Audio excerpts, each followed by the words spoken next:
নমস্কার, শুভ সন্ধ্যা। সবাই কেমন আছেন? আশা করি সবাই ভালোই আছেন। মুক্তিজ কিচেনে সবাইকে স্বাগত। আমার ইউটিউব চ্যানেলটা একেবারেই নতুন, তাই আমি আপনাদের কাছে প্রার্থনা করি আপনারা আমার চ্যানেলটাকে সাবস্ক্রাইব করে আমার পাশে থাকবেন। প্লিজ সবাই পুরো ভিডিওটা দেখবেন। আমি আজ রান্না করলাম মেটে আলু আর শোল মাছ। দেখুন আমি মেটে আলু শোল মাছটা কীভাবে রান্নাটা করেছি। আলুটা কেটে সুন্দর করে ধুয়ে নিয়েছি।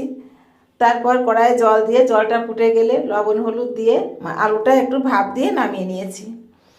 তারপর মাছগুলো সুন্দর করে ভেজে নিলাম।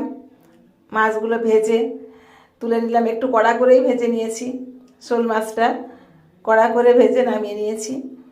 নামিয়ে নিয়ে ওই তেলের ভিতরেই আলুটা দিয়ে দিয়েছি। আলুটা ভালো করে ভেজে নিয়ে তারপর আমি একটু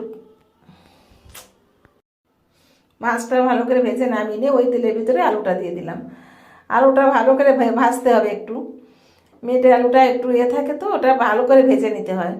ভালো করে ভেজে নিয়ে কাঁচা লঙ্কা আর জিরে একসঙ্গে বেটে নিয়েছিলাম, ওই মশলাটাই দিয়ে দিলাম। সঙ্গে একটু লবণ হলুদও দিয়ে দিলাম।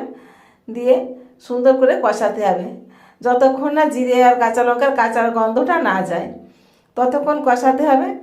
তারপর আমি একটু গরম জল দিয়ে দিয়েছি। গরম জলটা দিয়ে যখন ঝোলটা ফুটে উঠলো তখন মাছগুলো দিয়ে দিলাম। মাছটা দিয়ে কিছুক্ষণ রান্না করে নিতে হবে। যখন মাছটা দিয়ে রান্না হয়ে যাবে 80%, তখন নামিয়ে নেব। সবাই আমার ভিডিওটা একটু দেখবেন, পুরো ভিডিওটা দেখবেন, দেখে লাইক কমেন্ট শেয়ার করবেন। আমার চ্যানেলটা সাবস্ক্রাইব করবেন।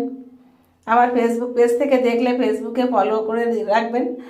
আর যদি ইউটিউব থেকে দেখেন তাহলে সাবস্ক্রাইব করে রাখবেন। এটাই আপনাদের কাছে আমার অনুরোধ। তারপরে আমি মাছের ঝোলটা ফোড়ন দিয়ে দিলাম, জিরে আর শুকনো লঙ্কা ফোড়ন দিয়ে কিছুক্ষণ ফুটিয়ে ভাজা জিরে গুঁড়ো ছড়িয়ে আর একটু চেরা কাঁচা লঙ্কা ছড়িয়ে তারপর নামিয়ে দিলাম। এভাবেই রান্না করলাম।